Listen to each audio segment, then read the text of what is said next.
Mr. Sharma. It's a pleasure to serve under your chairmanship. And I'd just like to congratulate my right honourable friend and Yorkshire colleague from Elmet and Rothwell, the leader of the UK delegation to the NATO Parliamentary Assembly, for securing this really important debate.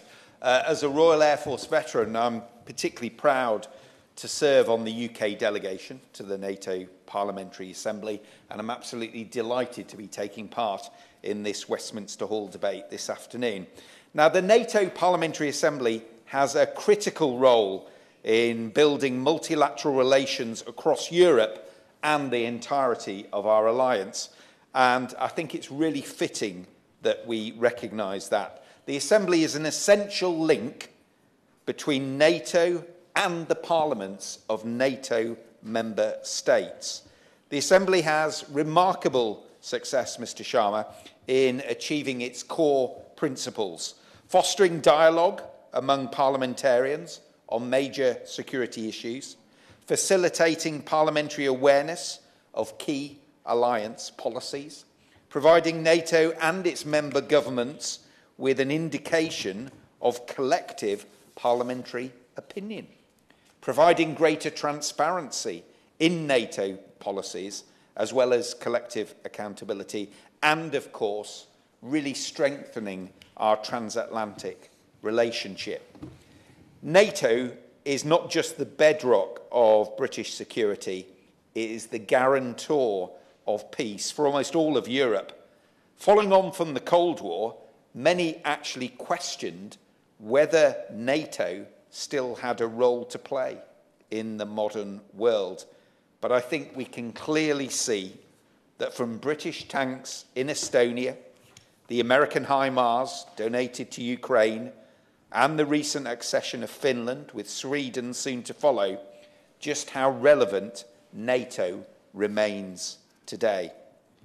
I'm incredibly proud of our track record here in the UK, of our place in NATO. We consistently meet the 2% defence spending target, and we have the most advanced aircraft carriers at sea today, forming a vital part of NATO's blue water capacity. And our soldiers are proud to take part in the Rapid Response Force, the Joint Expeditionary Force, ready to deploy anywhere at any time to defend our alliance. More widely, NATO and the Parliamentary Assembly has been resolute in our protection of British values at home and abroad, and NATO's Centre for Democratic Resilience has been committed to repeatedly over the years, and I really look forward to the implementation of this and seeing democracy defended, not just militarily, but socially as well, from the disinformation campaigns for countries including Russia, Iran and China that seek to paint NATO as an aggressor rather than what it really is, a community of like-minded free nations who want to be defended against aggression. Now, it's clear to me, Mr. Sharma, that our digital and democratic resilience will be critical to our security in the years to come.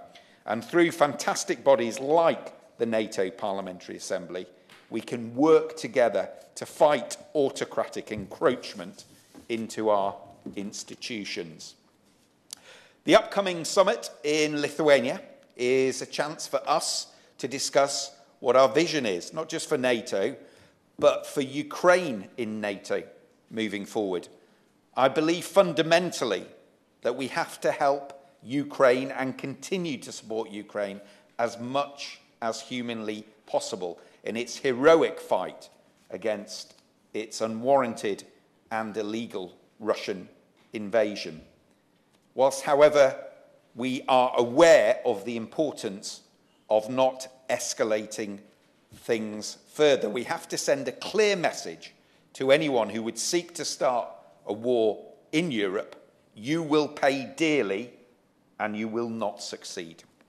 And finally, Mr. Sharma, I'll just end by saying I am certain that in Vilnius, the British representative, accompanied by our Prime Minister, will clearly make the case for deepening our bilateral and multilateral relations across the alliance and keeping up the pressure amongst our allies to continue our support for Ukraine.